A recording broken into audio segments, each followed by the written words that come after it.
Apa cirinya orang itu sudah dibersihkan oleh Allah? Nah itu Pak, itu penting. Orang kalau sudah dibersihkan oleh Allah dari dosa-dosanya, maka tadi kelihatan merek aslinya, gitu kan ya? Kelihatan merek aslinya. Nah, seperti apa?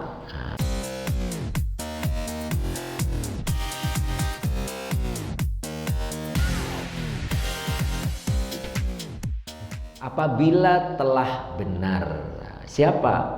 Al-abdu, seorang hamba. Gitu. Bapak masih ingat hamba? Hamba teh orang yang tidak mempunyai keinginan dan orang yang tidak mempunyai pilihan, itu hamba. Kalau definisi kitanya karyawan. Karyawan itu tidak punya keinginan, tidak punya pilihan. Keinginannya semuanya keinginan bosnya. Pilihannya semuanya pilihan bosnya. Gitu. Saya kemarin ngasih gambarannya, kalau karyawan itu mau ada rencana nanti jam 7 kondangan dengan keluarga, kemudian begitu berangkat kerja disuruh lembur sama bosnya sampai jam 10. Karyawan yang baik nurut, ya kan? Akhirnya rencananya sendiri gagal, padahal jam 7 rencananya mau kondangan. Itu karyawan yang baik namanya. Sama kayak hamba Allah. Hamba Allah yang baik, dia tidak punya keinginan, tidak punya pilihan. Gitu. Pengennya sehat. Allah kehendaki sakit. Ya, yang terjadi rencananya siapa? Allah. Dia menerima. Itu namanya hamba yang baik. Gitu. Paham ya? Nah, di sini sama. Apabila telah benar seorang hamba berarti tadi ya, ingat ya. Apabila telah benar seorang hamba fil amali, di dalam amalnya, wajada halawatahu qabla an ya'malahu. Wajada. Nah, ini wajada jawab idza. Pasti dia mendapati itu. Pasti dia mendapati halawatahu, manisnya amal. Manisnya amal tahu, Pak? Manis itu enak apa enggak? Ya, namanya manis enak, ya. Dia mendapati manisnya amal itu qabla an ya'malahu, sebelum melakukannya, gitu. Jadi dia sudah merasa senang sebelum pekerjaannya dilakukan, gitu. Itu namanya seorang hamba yang benar. Jadi seorang hamba telah benar, dia akan merasakan manisnya pekerjaan itu, manisnya amal itu sebelum amal itu dikerjakan, gitu. Ngerti nggak maksudnya? Kayak kita punya sawah, punya sawah, waktunya panen, tapi belum dipanen. Bapak ngontrol ke sana, pasti lihat padinya menguning dan berisi. Seneng nggak? Nah itu. Padahal belum dipanen, tapi sudah merasa senang. Duhurnya belum datang, gitu. Sebentar lagi duhur, udah senang. Apa cirinya? Mempersiapkan diri, gitu. Udah mandi, udah ganti baju, udah bawa sajadah, udah nyiapin motor di depan untuk ke masjid. Udah senang. Itu namanya hamba kalau sudah benar seperti itu. Ya, pas adzan udah di posisinya, gitu. Itu Pak. Jadi dia merasakan nikmat, merasakan manisnya amal. Yang lain nggak bisa merasakan, Pak. Baru jam 11 sudah siap-siap. Dia nggak merasakan apa yang kita rasakan, gitu. Kalau kita kan malah nunggu 1:30 ya. Jadi kalau mepet, biar alasannya pinter, biar dapat awal waktu asar gitu. Jadi begitu selesai adzan asar, ya nggak apa-apa sih. Duhurnya akhir, asarnya awal, ya, asal jangan istiqomah, gitu Bang. Jadi dia merasakan manisnya sebelum melaksanakan, gitu. Kayak ngaji lah sama, model ngaji sama, ya. sekarang hari Sabtu ya, mudah-mudahan besok saya nggak lembur gitu, bisa ngaji. Nah itu udah tanda ya.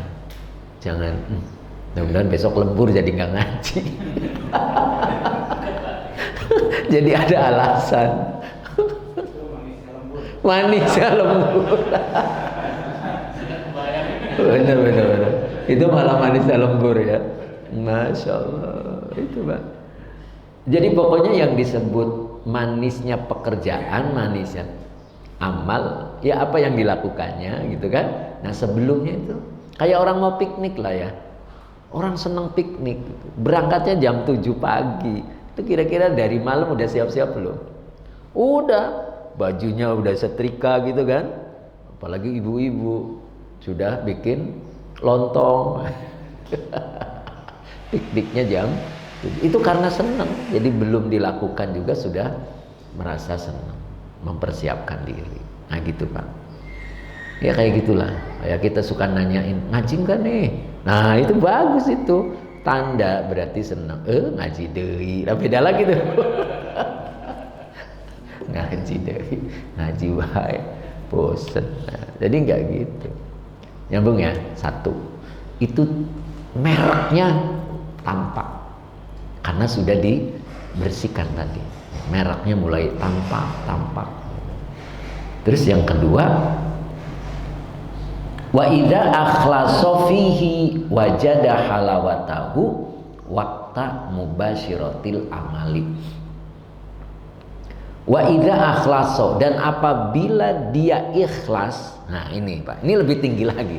Apabila dia sudah masuk kategori ikhlas fihi, di dalam beramal gitu.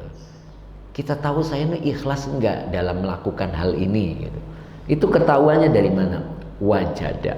Maka dia mendapati halawatahu, mendapati manisnya amal itu waqta mubashiratil amali, saat berlangsungnya amal gitu. Saat berlangsungnya amal. Jadi disebut kita ikhlas dalam satu perbuatan, dalam satu amal, kita mendapati nikmatnya amal, mendapati manisnya amal itu ketika berlangsungnya amal gitu. Contoh Bapak lagi sholat tuh, berarti lagi berlangsung tuh sholat. Itu lagi sholat tuh pengen cepat selesai apa pengen berlama-lama? Kalau sholat Allahu Akbar itu pengen takbir lagi apa nanti takbirnya? Gitu kan ya, pengen cepet selesai. Nah berarti belum dapat manisnya amal gitu. Iya kan? Kita tuh kalau sholat buru-buru pengen cepet selesai. Udah selesai apa bilangnya? Alhamdulillah gitu. Jadi alhamdulillahnya tuh karena udah gitu. Iya kan? Kayak bayar listrik. Bayar listrik itu sebel kita itu. Apalagi kalau udah gede ya, sebel gitu. Pas sudah bayar kan alhamdulillah gitu kan ya. Masa sholat kayak bayar listrik? Harusnya sholat itu ya merasakan nikmat berlama-lama gitu kan ya. Udahan tuh nggak mau gitu. Saya tuh nggak mau tasyahud nanti gitu, masih pengen, malah seneng assalamualaikum ya. Nah itu Pak, itu bukti bahwa kita belum masuk kategori ikhlas di dalam melakukan sesuatu gitu ya. Jadi disebut ikhlas kalau kita merasakan manisnya amal itu ketika amal itu berlangsung. Kayak ngaji lah sama. Ngaji tuh pengen cepet udahan apa terus? Dikaraken assalam, terus assalam deui sodaqallah. Nah itu bagus tuh berarti. Tapi kalau Ustadz enggak udah dari tadi ngoceh banget. Nah, itu sama Pak. Yang tahu siapa? Ya kita sendiri sama Allah. Wa kafa billahi syahida. Kadang-kadang kita tuh pengen dilihat orang ya. Padahal Allah udah cukup, yang tahu Allah itu. Wa kafa billahi syahida. Yang Allah tahu tuh udah cukup. Tapi kadang-kadang kita belum sempurna kalau yang lain tahu, ya, gitu.